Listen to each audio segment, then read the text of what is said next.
I found it while putting laundry away, tucked into the pocket of my wife's winter coat. Just a thin receipt, folded over so many times it felt worn down. First, it meant nothing to me. I was doing one of those ordinary quiet tasks that make up a long marriage, the kind I always believed proved how solid we were.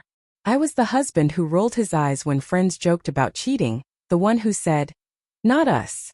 The receipt was from a cafe on the other side of town. 2 coffees. Same day. Same time. Every Tuesday. That alone shouldn't have mattered. But my wife Leah avoided that area like the plague. She hated traffic, hated wasting time, and she never drank coffee in the afternoon. I stood there longer than necessary, the dryer humming behind me, telling myself I was overthinking. Loyal people do that. We excuse first. We protect second. We doubt ourselves last. That evening I asked her casually like it meant nothing. "Did you stop for coffee yesterday?" She didn't even look up from her phone. "No." "Why?" The answer came too quickly. Something shifted. Not loudly, not dramatically, but enough to let a chill seep in. Still I said nothing. I smiled, kissed her cheek, and told her I'd make dinner. Love makes you kind when you should be paying attention. The following Tuesday I left work early. I parked across the street from the cafe. Feeling foolish, sitting there like someone I never imagined I'd become. I kept checking the time, half hoping she wouldn't show up so I could go home embarrassed and relieved. At 2:07 p.m. her car pulled in. She stepped out wearing the blue sweater I bought her last winter. The one she said made her feel safe. Then another car arrived. A man got out. Tall. Familiar in that unsettling way strangers sometimes are. He smiled when he saw her. Not polite, not brief. It was a smile that already belonged there. They hugged. Not a friendly hug. Not an awkward one. Practiced one. I didn't move. I couldn't. They walked into the cafe together, and I sat there staring at the window like it might explain everything. That's when I learned devastation doesn't always arrive as pain. Sometimes it comes as clarity so sharp it steals your breath. I drove home before they came out. I didn't want more details. I already had enough to dismantle the life I thought I knew. That night, Leah was light and cheerful. She asked about my day, laughed at the TV, reached for my hand on the couch the way she always had. I let her. And that was the hardest part.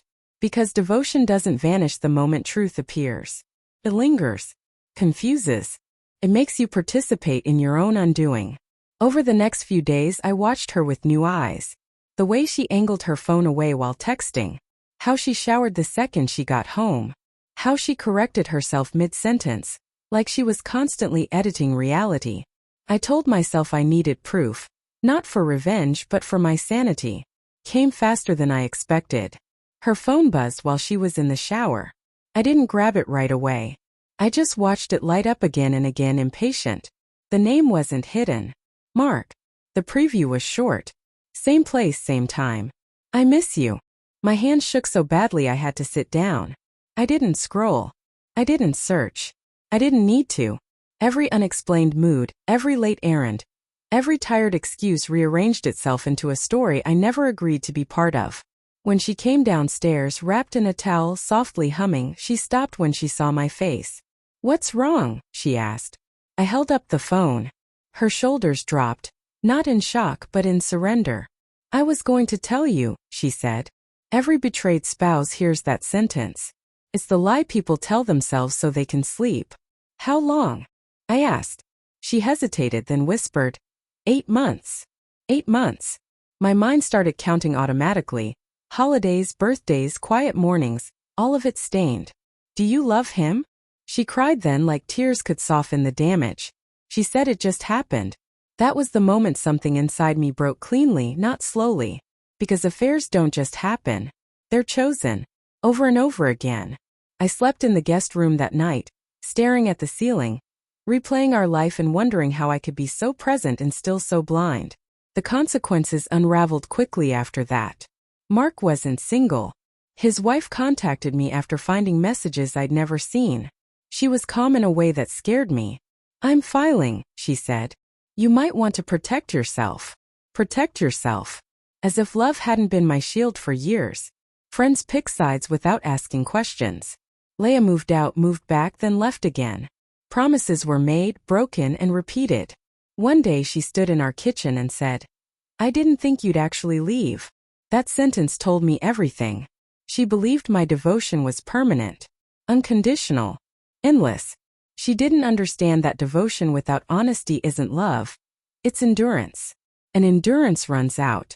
The day I signed the separation papers, my hands were steady, not because I was strong, but because the shaking had already done its work.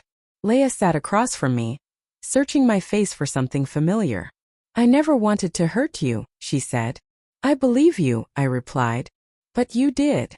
And for the first time I chose truth over loyalty.